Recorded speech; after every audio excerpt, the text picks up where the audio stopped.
Good afternoon. We are live. Happy New Year. We've got Debbie in America. She's asked for this song. Whoops. Better have the lyrics up here. Not that I've played this too many times. If you wait, you don't want to smile. If it takes just a little while, open your eyes and look at the day. Use things in a different way. Don't stop thinking about tomorrow. Don't stop to be here. It'll be better than before. Yesterday's gone. Yesterday's gone. There we go. That is all you're getting. Because this is 15 minutes behind the profile with Debbie Wemyss in Florida. It's not about the singing. It's not about the song. But my first question is always, why did you pick that song, Debbie? Oh, are you kidding? Say goodbye to 2021. I was thinking it was going to be something like that. Absolutely. Absolutely. So we're in the middle of the day here in the UK. Odessa's joined us. Odessa is going to have her haircut shortly at lunchtime, and you haven't even had breakfast, have you? What time is it for you? My hair is long because I've had to cancel 2 appointments over here because of COVID. Oh no! So Odessa, get that haircut. It's early. It's 7:30. That's normal time to get up. Yeah. Oh, that's okay then. That's okay. I didn't want you sort of like being there, getting up at the crack of dawn just for this. But thank you so much for coming along. The sun is just coming up here. Yeah. What sort of temperature have you got over there at the moment? You really want to ask me that one? Yes, I really want to ask you that one. Yeah, well, it's going to climb into the 70s today. That's Fahrenheit. I don't know the conversion. You'll have to do that. It's about 25. I'm sure somebody really somebody will know. Somebody will know. Yeah, everyone here is saying yesterday's gone. Can we see that? Yeah, there we go. Yesterday's gone. So's last year. Yay! Say goodbye to 2021.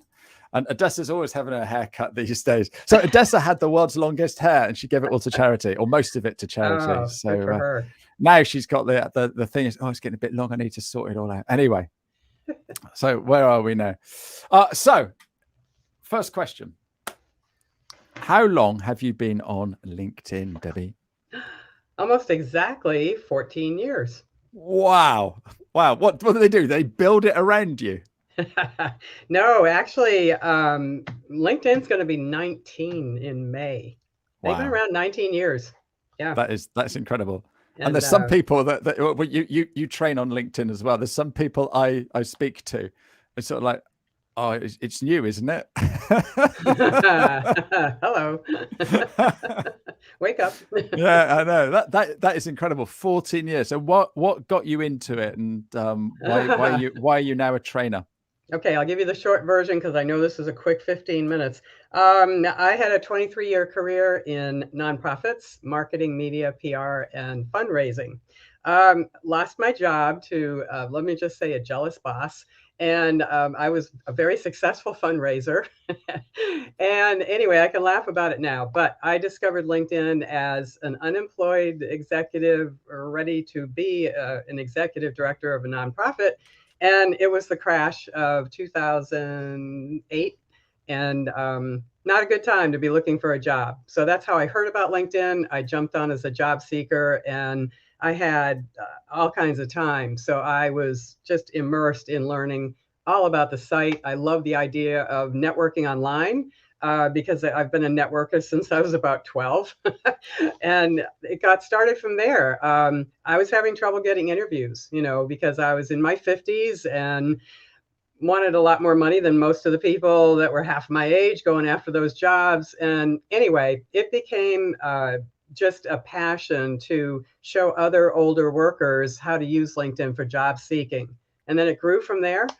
We celebrated our 10th anniversary in June last year, and I still can't believe it's been 10 years because it's gone by like that. Yeah, time flies when you're having fun. So obviously you're having too much fun, Debbie. Yeah, retirement is not a word that I'm even familiar with. Well, you live in Florida, don't you? So everyone's still going strong down there. Well, let's see. I live in the part of Florida that has the highest rate of COVID in the state right now. So Oh dear. Oh I'm going to dear. stay right here because I had COVID. Christmas Eve, it kicked in and it got diagnosed the day after Christmas, which is my birthday. So happy Oh, birthday. You happy have COVID. birthday. You're all You right. Are know, you all right now? yes, I am. And I shouldn't laugh about it because there's a lot of people that are not. I'm fully vaxxed boosted, and I'm sure that's why it was the worst cold I've ever had. So I'm over it and ready to rock. Cool. Odessa's just put that she loves your why. And Odessa's got a similar sort of story to you with how she got into LinkedIn. You must connect with her. I'm writing down her last name right now. Yeah, absolutely. Well, I'm sure she'll be connecting with you. Awesome. Yeah, networking online is enjoying a renaissance thanks to COVID. Yeah, funny, Richard, very funny. But no, have you noticed that then, Debbie? Sure. That's a great point. We were blessed because from day one, we've offered everything we do, both in person and virtually. So we were one of those companies that didn't have to skip a beat when it kicked in 2 years ago. And we feel very fortunate for that. But more and more people are realizing if they need to stay relevant and in business, they need to learn screen sharing. So I think a lot of people got through that in 2020, 2021. We started to go back to normal. I don't think we ever will, but I think it's good for people for a number of reasons to be kind of forced into networking.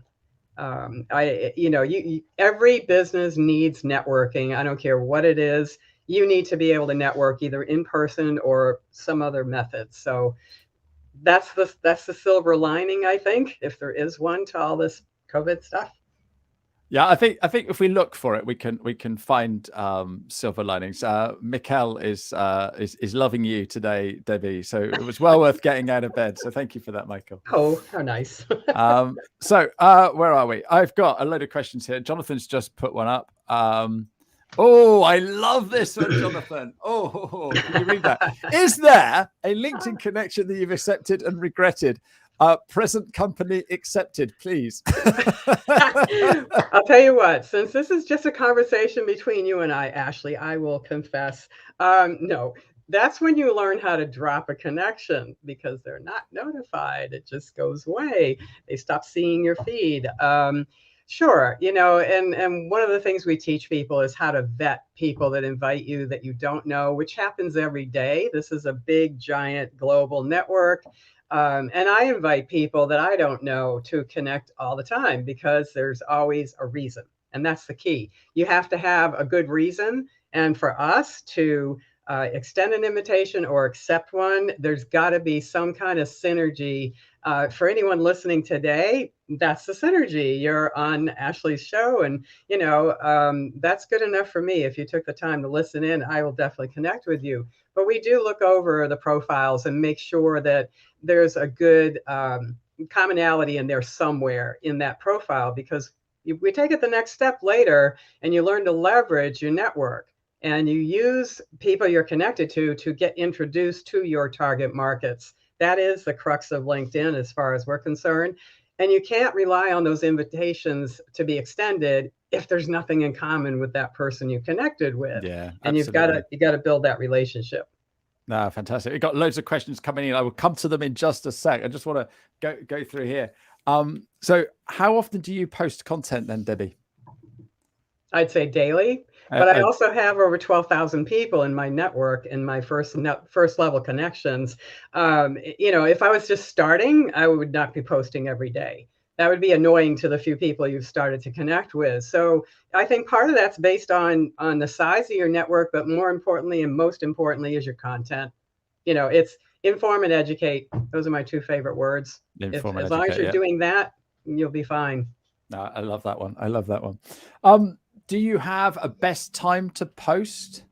Because that's a popular question, isn't it? The eternal question. So here's how we explain it. As far as these are best practices after doing this for 10 years for us. And morning, noon, and night. Okay, way back when LinkedIn used to post the best time to put out content. And in your time zone, that's the way I put it because we're global.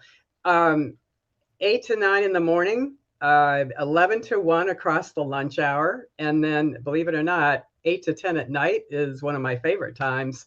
Everyone's not supposed to be online before they go to bed, but everybody is. So, and you can get some good engagement going. So you got to try it out and track it for a little while. It doesn't take much of an effort. Set up a little spreadsheet, track how many engagements you get. But it's going to come down to content, and it's also going to come down to how much attraction you get in the first hour of your post. And I recently learned that Kevin Turner over in Dallas, Texas. He is one of my go-to people, along with, on your side of the pond, John Asperian. And they're both just aces at keeping on top of everything that LinkedIn comes out with. John over in the UK, to me, he's the analyst. He does more analysis of stuff about algorithms and LinkedIn than anyone I know. And I think it's great because both of those guys share very frequently and very freely, as do we. We're always posting stuff to teach people how to use LinkedIn a little bit better. No, absolutely fantastic. So tell us a little bit about your business then, Debbie.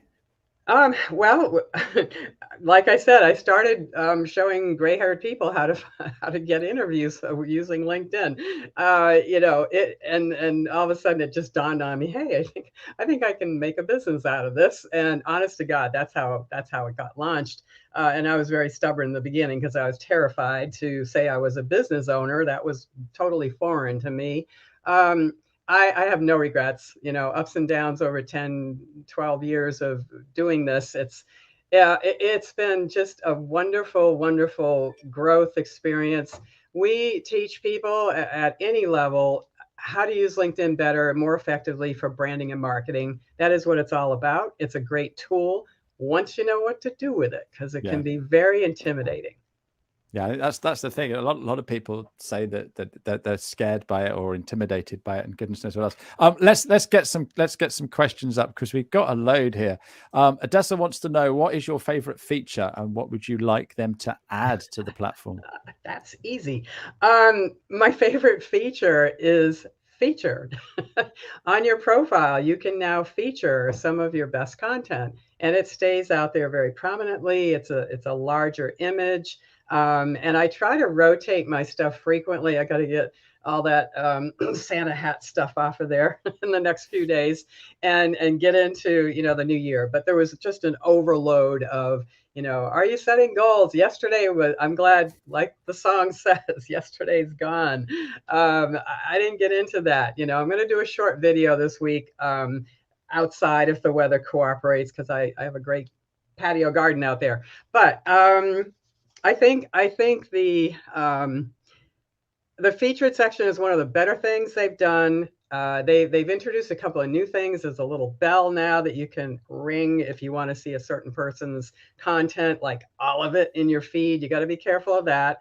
But they keep introducing things, and they will gauge the effectiveness with certain pockets of people around the world as a test market. And then they decide if they're going to keep these features or not. I'm undecided about that bell. I have not rung it on too many profiles because I have a huge network, and I don't really want to miss a lot of the other people I'm connected to, because again, I have synergy with almost every connection I have. And I actually know about 70% of those people that I'm connected to. We do a ton of speaking engagements and corporate training. We got into that about 5 years ago, teaching teams of people how to get into LinkedIn for selling, marketing. Salespeople love LinkedIn, again, once you know how to use it. So. Yeah. Perfect. Richard's got a great question. So Richard's going to be my guest next week. He's he does teaching people how to present and stuff. Yeah. But have you found that COVID has grown the demand for online training and online networking in the United States? Over here, finally, yes. It's still taking a while. And, when you're introducing something new like this platform, it is definitely overwhelming. So we're known for making LinkedIn easy. We customize everything, and we don't show cookie cutter stuff to every group of people we're training, because it depends on what their goals are, what their business is, and who they are after. So yes, again, it's force feeding. It's either do it or lose it, really. Okay, no, that's brilliant. We've got a couple of comments coming in. Other people there watching. Richard's got grey hair, so he he loves this. So there was another question. Yeah. So Odessa has asked, do you think that LinkedIn is behind other platforms? Behind meaning lagging behind. I'm going to assume that's what she means. Yeah. Well, you'll notice they copy a few features of that other site every once in a while. Meta. I'm sorry. I shouldn't laugh. I think Mark might know what he's doing, but I'm not sure. Let's just call it Facebook. Are they behind? I think, listen, I have a huge respect for Microsoft. I think they know what they're doing. I love what they've brought into the site since they took over, which was 5 years ago, December, our month that just passed. So for 5 years, they've been infusing LinkedIn with new technologies, new features, and they try and they experiment, and then they decide if they're going to keep stuff or not. That's a little frustrating to a lot of members, because they get excited, they start using a feature, and then all of a sudden, wait a minute, what happened to that? It's gone.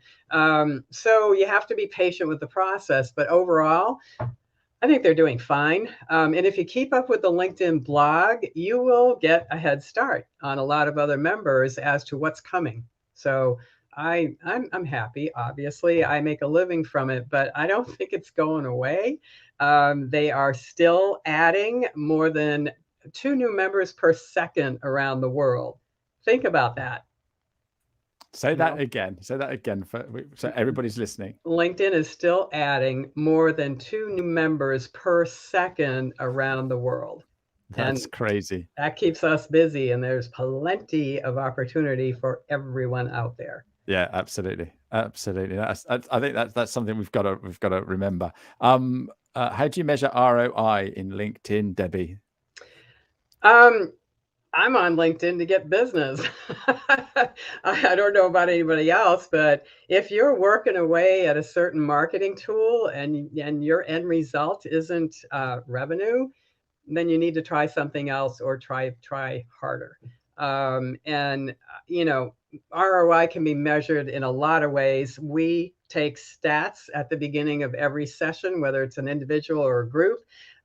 Number of views to the profile, number of times they've come up in searches at that time, number of connections that they have, and take a look at who's viewing their profile. We gauge all those stats because they're available even on the free basic membership. And then we do a 30-day follow-up with every single client just to get them started on tracking their ROI.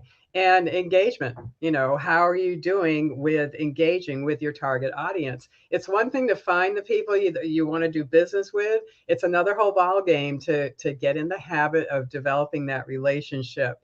And we have a pipeline ourselves that we actually share with our clients, because it's very adaptable. And a lot of individuals and companies can use the same process we use to take people from being connected to them to turning them into a client. Man, brilliant. Yeah. I hope that answers your question, Richard. Do you know, 15 minutes goes by just like that, and we've already gone over, so I do apologize. Richard reckons we get 172,000 new members every day, which is just incredible. Debbie, you've been a little star. Thank you ever so much. I just want to flash this on the screen. I've got to get rid of that one first. Get rid of that. And let's just put this on the screen, because Richard is going to be my guest next week. So there he is. Look at all that grey hair, Debbie. So Richard will be with us next week. Thank you so much for being here. Before I ask you the last question, any last words for our people watching? Oh my goodness. Listen, so many people have already bombarded us. This is a great time to launch a business. So for any entrepreneurs that are out there kind of on the fence, just do it. Just do it. I dragged my feet, and I could have easily launched a year before I finally did. you're not going to know until you try. And that's true with so many things in business and life. I'm the eternal optimist, but I've also become the eternal learner. And I have to, oh gosh, Brenda Miller's going to kill me. I can't remember her exact quote, but basically, I don't make mistakes. I have experiences. I think it's something like that. Yeah, no, I totally get what you said. You got to look at it that way. Yeah, no, exactly. I could sit here and talk to you all day. I'm going to have to come up with a new format. Maybe an hour behind the profile, or 2 hours behind, or a morning behind the profile. Anyway, final question. What did you want to do? What tip would you give your 16-year-old self? Oh, wow. Learn to listen. Oh, what 16-year-olds do you know? Listen. 0. I love it. I love it. All right, guys, thank you very much for watching. Debbie, you've been a star. Thank you so much for getting up really early and joining us today. Thank you so much, and have a fantastic 2022. Thank you. The same to you, Ashley.